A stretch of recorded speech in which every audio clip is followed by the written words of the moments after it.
या न्याय नहीं रह जाता।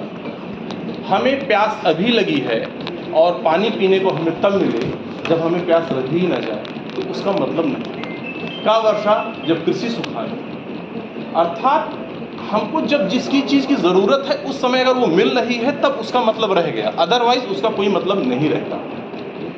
बहुत सी यहाँ पे केसेस ऐसे आते रहते हैं कि उनके हम लोगों के माध्यम से उन केस का निस्तारण कराया जाता है। तो आप उस व्यक्ति के भावनाओं पर विचार कीजिए जो अपने घर पे बैठ करके सिर्फ एक हाथ में रखे हुए इस डिब्बे जिसको मोबाइल कहा जाता है, इसके माध्यम से वो न्याय पा रहा है।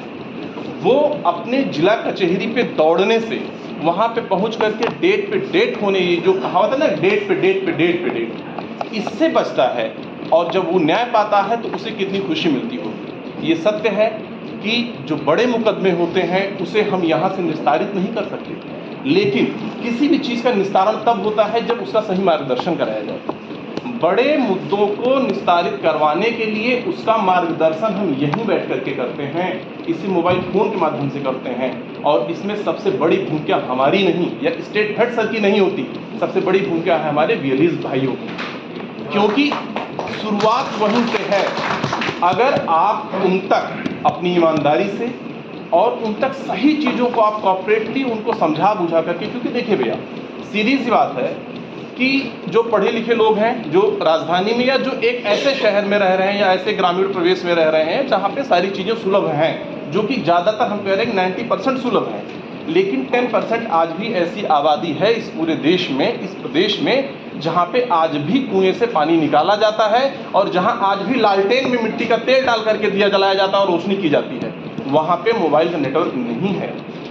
उनको नहीं पता है कि हमारे साथ अगर ये अत्याचार हो रहा है या केंद्र में बैठी हुई या स्टेट में बैठी हुई गवर्नमेंट हमारे लिए कोई योजना लागू कर रही है तो उस योजना का लाभ हम कैसे लें, उन्हें नहीं पता है। उन तक आप पहुंच सकते हैं, हमारे वीएलईज भाई पहुंच सकते हैं, हम भी नहीं पहुंच सकते। इसलिए सबसे पहला दायित्व तो आपका बनता है कि आप उन बेचारों तक पहुंचिए जिनके लिए ये एक इतना बड़ा टीम वर्क बनाया गया है, या केंद्र सरकार या राज्य सरकार का एक जो ये फ्रेमवर्क है टेली लॉ के माध्यम से। तो सबसे इनिशियली आपने स्टार्ट किया।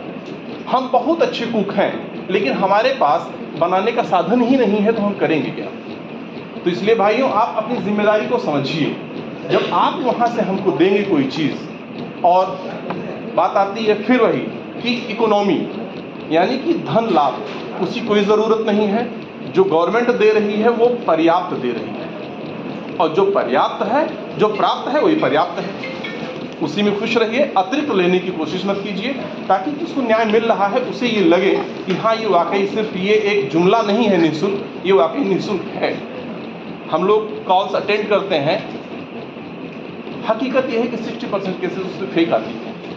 अब ये कहाँ से, नीचे से, किस स्टेज से कमियाँ हो रही हैं, ये आप लोगों का विषय है। रिपीट हो रही हैं या अगला कह रहा नहीं हमें नहीं पता है, तो आप लोग अगर उसको इकोनॉमिकली उसे मतलब बुरा करना चाहते हैं तो प्लीज़ ऐसे उद्देश्य से थोड़ा सा दूर होकर के आप भी उसको फाइंड आउट कीजिए कि किसकी ज़रूरत है, किसको ज़रूरत है। ठीक है, पहली चीज़ हो गई। जब आप उसको रिफ़र हमें करेंगे तब हमारे दायित्व आता है कि हम उसका निस्तारण कैसे करें, किस हद तक, हम किस सीमा तक उनको उस न्याय की जिस एक आस से हमारे पास आया है, जिस आस में वो बैठा है कि आज 12:30 बजे कोई एक वकील साहब फ़ोन करेंगे और हम फ़ोन करें, उनका निस्तारण कैसे करें। हमसे नहीं हो पा रहा है। हमारे यहाँ पे हमारे ही बीच में हमारे भाई लोग हैं जिनके पास हमसे ज़्यादा अनुभव रखा है, उनसे हम पूछे, उनसे भी नहीं हो पा रहा है। तो उस तक तीसरी स्टेज आती है कि आप माननीय लोग बैठे हुए हैं, हम आपसे मिलें, सर ऐसी ऐसी प्रॉब्लम है। मेन हमारा सबका पर्पज़ यहाँ पे, चाहे जिस स्टेज पे कोई व्यक्ति है, सबका पर्पज़ एक ही होना चाहिए कि हम